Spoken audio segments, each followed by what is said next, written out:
Bienvenidos a las historias de Lilith. Hola a todos, bienvenidos. Vamos a continuar con este gran misterio del amigo de Maigret. Capítulo 4. Eran las 3. Maigret estaba de pie delante de la ventana abierta, con la pipa en la boca y las manos en los bolsillos. Un gesto que resultaba muy familiar en él. El sol brillaba, el cielo seguía siendo de un azul compacto, no se veía ni una nube, y sin embargo gruesas gotas de lluvia caían en diagonal, muy separadas las unas de las otras, y al romperse contra el suelo dibujaban amplias manchas negras. «Entra, Lucas», dijo sin volverse cuando notó que se abría la puerta. Lo había mandado allá, a lo alto del Palacio de Justicia, para que mirara si Florentín tenía antecedentes penales. «3 condenas, jefe, pero nada grave». «¿Estafas?» «Sí, la primera hace 22 años, un cheque sin fondos. Vivía en un piso amueblado en la avenida Wagram y había alquilado unos despachos en los Campos Elíseos. Se ocupaba de la importación de frutas tropicales. 6 meses de cárcel, pero enseguida le fue concedida la libertad provisional. 8 años más tarde fue condenado a 1 año de cárcel por estafa y falsificación. Entonces residía en Montparnasse, vivía en un pequeño hotel. Esta vez sin libertad provisional. Tuvo que ir a la cárcel. Hace 5 años, otro cheque sin fondos, sin dirección fija. Gracias, Lucas. No tengo que hacer nada más. Vas a ir a la calle Notre-Dame de Lorette a interrogar a los comerciantes. Jean-Pierre ya lo hizo, pero no con el mismo propósito. Querría saber si ayer, entre las 3 y las 4, vio a alguien del barrio un Jaguar descapotable, de color azul celeste, parado en la calle o en los alrededores. Pregunta también en los garages. Maigret se quedó solo y permaneció un buen rato con el entrecejo fruncido. Los peritos de Morse no habían tenido demasiado éxito. Las huellas de Florentín estaban en todos los sitios de la casa, como era de esperar, pero no había ninguna en los tiradores de las puertas. Todas habían sido cuidadosamente limpiadas. Huellas de Florentín en el guardarropa y en el cuarto de baño, pero nada en el tirador de la mesita de noche de donde debía haber sacado el revólver el asesino. Al comisario le había sorprendido desde el primer momento lo limpio que estaba aquel piso. Josephine Papet no tenía ni criada ni asistenta. Le parecía estar viéndola por la mañana, limpiando las habitaciones mientras la radio tocaba suavemente. Hoy tenía cara de gruñón, como siempre que no estaba contento de sí mismo. La verdad era que tenía ciertos escrúpulos.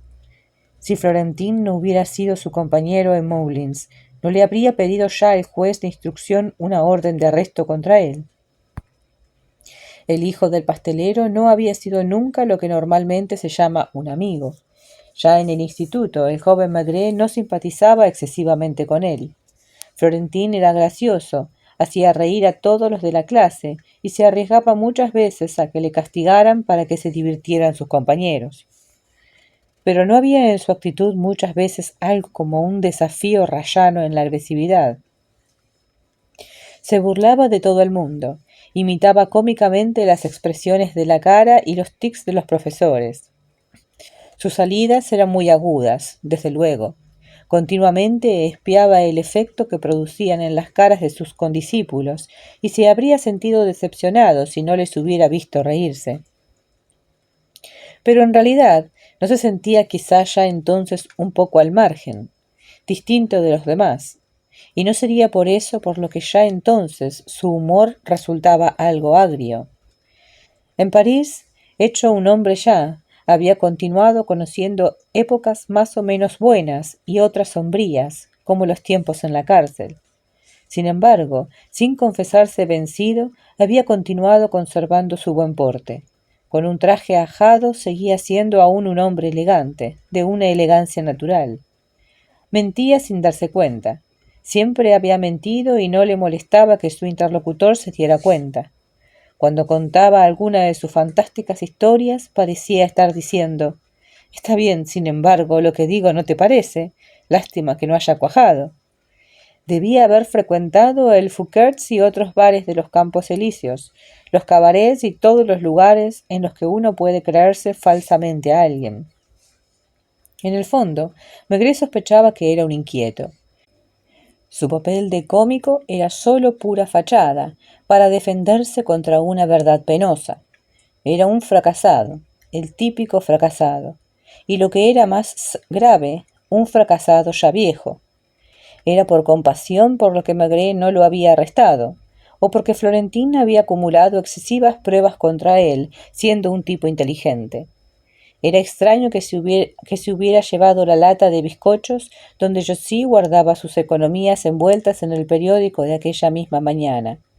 No habría podido encontrar otro escondite que no fuera precisamente aquel tugurio de la calle Rochechouart, donde sabía que la policía no dejaría de ir a mirar, y aquel cuarto de hora que había esperado en el guardarropa después del disparo. Había tenido miedo de encontrarse frente a frente con el asesino. ¿Por qué lo había elegido a él cuando hubiera sido mucho más sencillo avisar al comisario del barrio? Maigret tenía muy buenas razones para arrestarlo. Desde hacía algunas semanas, además, habían empezado las visitas del pelirrojo, un hombre joven, tal vez capaz de quitarle el puesto, de robarle su medio de existencia. Jean-Pierre llamó a la puerta. Viendo que no le contestaban, entró y se dejó caer en una silla. «Ya lo tengo, jefe». «¿A quién? ¿Al cojo?» «Sí. No sé cuántas veces he llamado por teléfono, por lo menos 6 a Burdeos. En la CNSF casi me he tenido que poner de rodillas para que empezaran a buscar enseguida si existía aquel hombre entre sus abonados». Encendió un cigarrillo y estiró las piernas. «Espero al menos que mi cojo sirva de algo. Ignoro si lo habré hecho bien. Le he dicho que viniera a verle. Estará aquí dentro de un cuarto de hora». Habría preferido verle en su casa. Vive en Burdeos. En París tiene habitación reservada en el Hotel Scribe, a 2 pasos de sus despachos situados en la calle Auber. ¿Quién es? Si mis informes son exactos, es un personaje importante de Burdeos. Vive en Chartrons, el barrio donde tienen sus cosas todas las antiguas familias del lugar. Es negociante de vinos, naturalmente, y exporta sobre todo a Alemania y a los países escandinavos. ¿Lo has visto? Le he llamado por teléfono. ¿Se ha sorprendido? Le he cogido muy desprevenido. Al principio creía que era una broma. Cuando le he dicho que realmente era de la PJ y que usted quería verle, me ha dicho que él no tenía nada que ver con la policía y que lo mejor que podíamos hacer era dejarlo en paz si no queríamos buscarnos inútiles quebrantos de cabeza. Le he hablado entonces de lo de la calle Notre-Dame de Lorette. ¿Y cómo ha reaccionado? Con el silencio. Luego ha murmurado. ¿Cuándo quiere verme el comisario Maigret? Lo antes posible. En cuanto acabe de despachar mi correspondencia, iré inmediatamente al Quai des Orfèvres. Jean-Pierre añadió. Se llama Lamotte, Víctor Lamotte. Si quiere, mientras usted lo recibe, puedo llamar a la PJ de Burdeos para que me den más informes. Buena idea. No parece usted demasiado satisfecho. Maigret se encogió de hombros. Siempre le ocurría lo mismo, cuando llegaba a cierto punto de la investigación en que todavía no se podía poner nada en claro. Excepto a Florentín, la víspera no conocía a ninguna de aquellas personas. Aquella mañana había recibido a un hombrecillo gordo que le había parecido un infeliz. Si Courcelles no hubiera tenido la suerte de ser el hijo de un fabricante de rodamientos de bolas, ¿qué habría podido ser en la vida? Viajante de comercio, o bien otro Florentín, mezcla de parásito y estafador. Joseph le anunció a su visitante. Tras de Joseph entró un hombre cojeando. Maigret quedó sorprendido de sus cabellos blancos y de la blandura de su rostro. Debía tener unos 60 años. Pase, señor Lamotte. Perdone que le haya molestado haciéndole venir. Espero que haya podido aparcar bien el coche en el patio. Eso es cosa de mi chofer. Desde luego, era un hombre para tener chofer, y en Burdeos debía de tener la casa llena de servicio. Supongo que ya sabe por qué deseo hablar con usted. Uno de sus inspectores me ha hablado de la calle Notre-Dame de Lorette, pero no he comprendido exactamente a qué se refería. ¿Usted conocía a Joséphine Papet? Titubeó un buen rato antes de contestar. Me pregunto cómo se enteró de eso. Ya debe usted saber que disponemos de ciertos medios de investigación, sin los cuales las cárceles estarían vacías. No me gustan sus últimas palabras. Si es una alusión, nada de eso. ¿Ha leído usted el periódico de esta mañana? Sí, claro. Entonces ya debe saber que Josephine Papet, familiarmente llamada Josie, fue asesinada ayer en su piso. ¿Dónde estaba usted? En la calle Notre-Dame de Lorette, no, desde luego. Estaba en su despacho. ¿A qué hora? Entre las 3 y las 4. No, estaba paseando por los Grands Boulevards. Solo. ¿Le parece extraño? ¿Acostumbra usted a pasear a menudo solo? Cuando estoy en París paseo una hora por la mañana, hacia las 10, y otra por la tarde. Mi médico le confiará que fue él quien me recomendó que hiciera ejercicio. Estaba mucho más gordo de lo que estoy ahora, y mi corazón peligraba. ¿Se da usted cuenta de que carece de coartada? Es preciso que la tenga. Los otros amantes de Josie la tienen. No se inmutó, permaneció imperturbable y preguntó solo. ¿Éramos muchos? Había cierta ironía en su voz. 4, que yo sepa, sin contar el que vivía con ella. ¿Alguien vivía con ella? Si me han informado bien, su día era el sábado, ¿no? Cada uno tenía su día.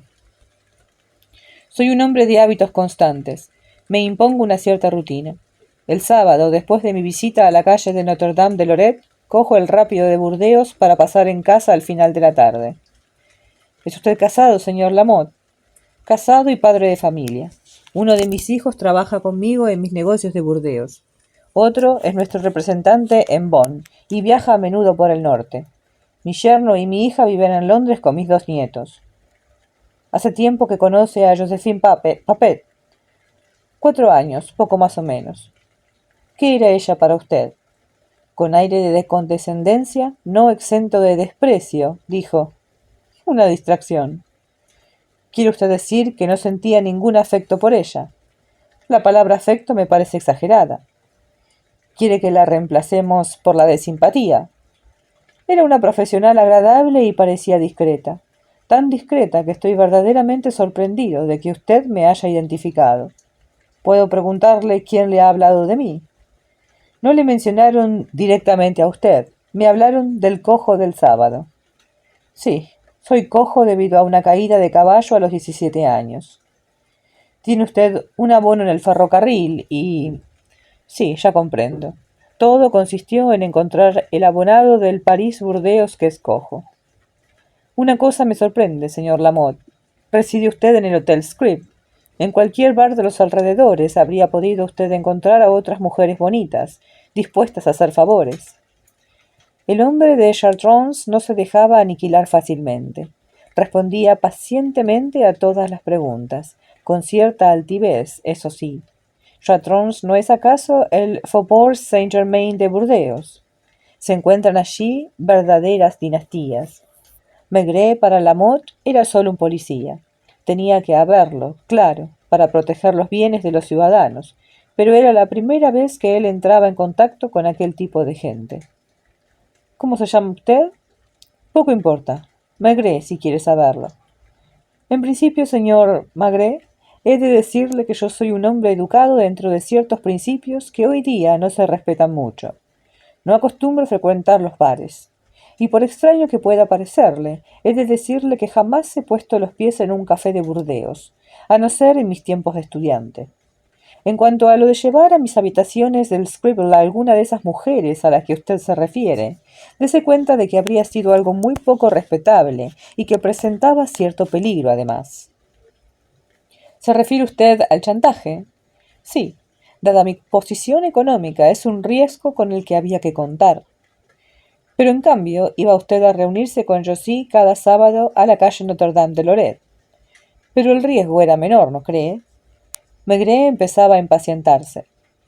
Pero por lo que veo, estaba muy mal informado respecto a ella. ¿Habría usted preferido que hubiera venido a verle para que indagara sobre su persona? ¿Dónde la conoció? En el coche-restaurant. Josie iba a Burdeos. Volvía.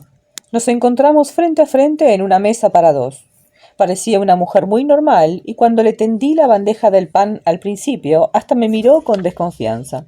Luego dio la casualidad de que ambos coincidimos en el mismo compartimento del tren. ¿Tenía usted ya alguna otra amante?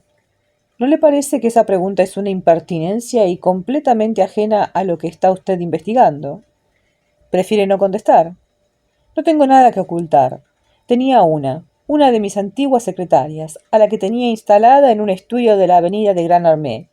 Hacía una semana que me había anunciado su próxima boda. Había que tomar otra plaza.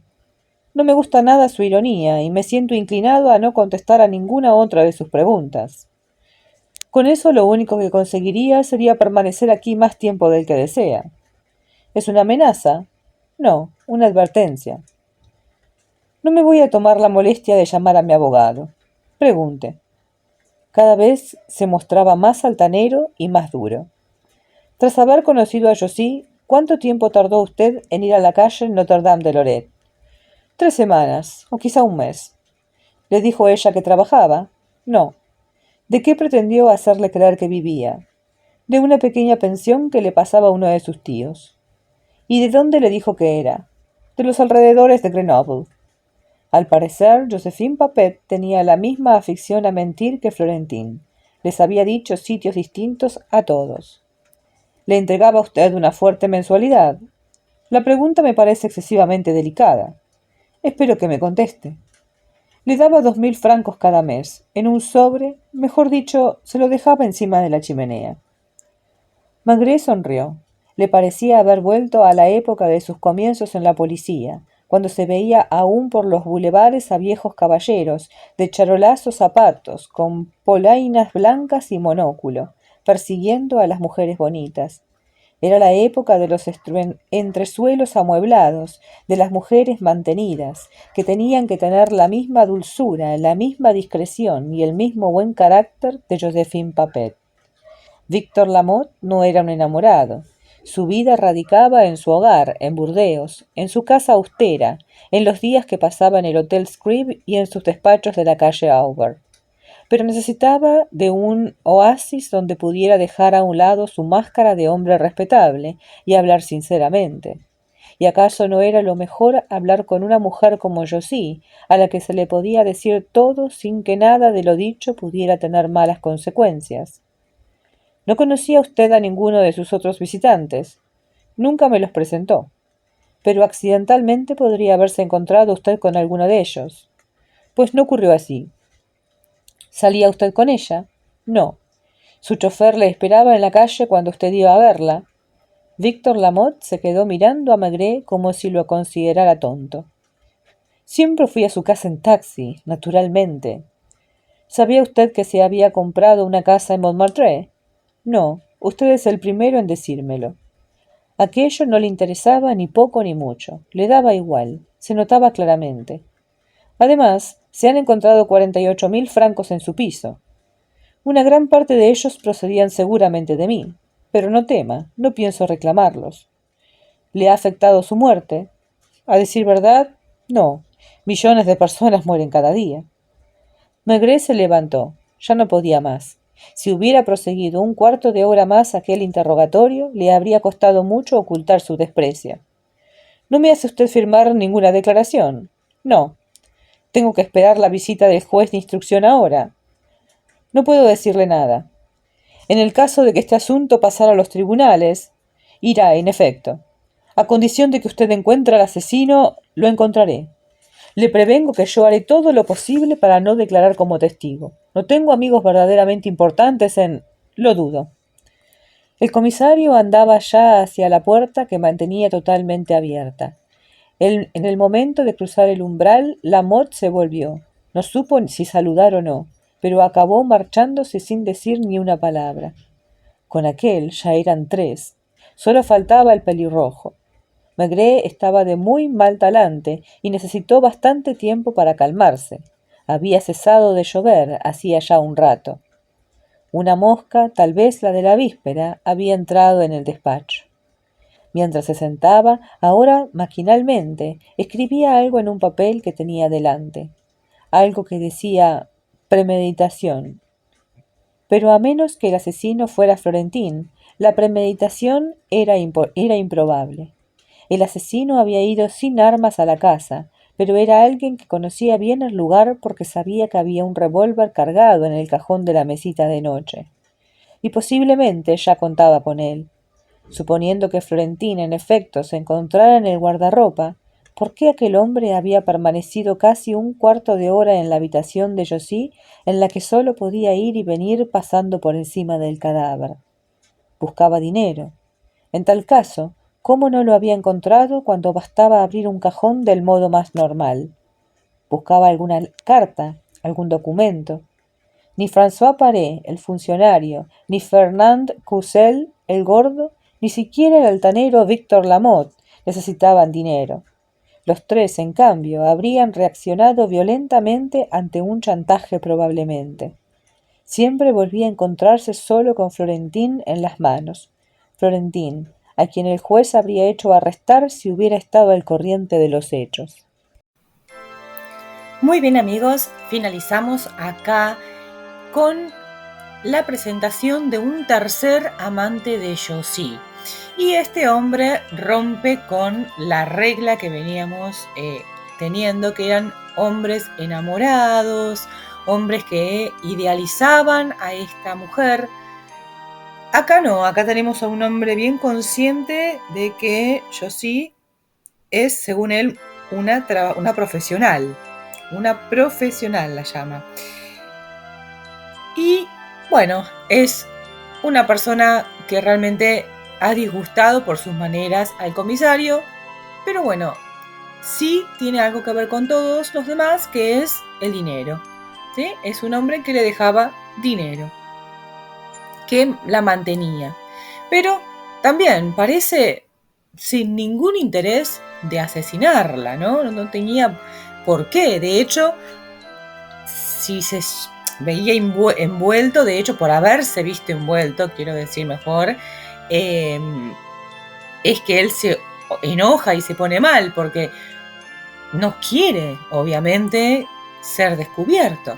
Entonces, es como dice al final Maigret, que se pone a pensar en el comienzo de la historia y al final de la historia.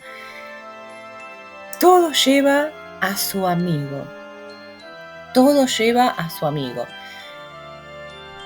Pero bueno, por alguna razón, él no lo está encarcelando. Y está dentro suyo esa dualidad, ese pensamiento. Él no sabe reconocer en su interior si lo está haciendo por amistad o porque realmente huele algo ahí, ¿no? Presiente que es inocente. Entonces, eso lo molesta. Y lo molesta a través de los capítulos, porque ya estamos por el capítulo 4 y le sigue molestando esta idea, ¿no? De que debería haber arrestado a este amigo, pero no lo hace. Bueno, se pone muy interesante, ¿verdad? No me digan que no, porque la verdad que es bastante interesante cómo una cosa tan sencilla como un asesinato en un piso de una mujer que tenía varios amantes, no se puede saber quién fue el asesino. Y de repente la mujer también es bastante misteriosa, ¿no? Entonces, bueno, nada. Excelente, como siempre, la descripción de los personajes. Me encanta cómo podemos, a través de las preguntas que hace Maigret, visualizar a estos amantes y hacernos nosotros una idea, ¿no?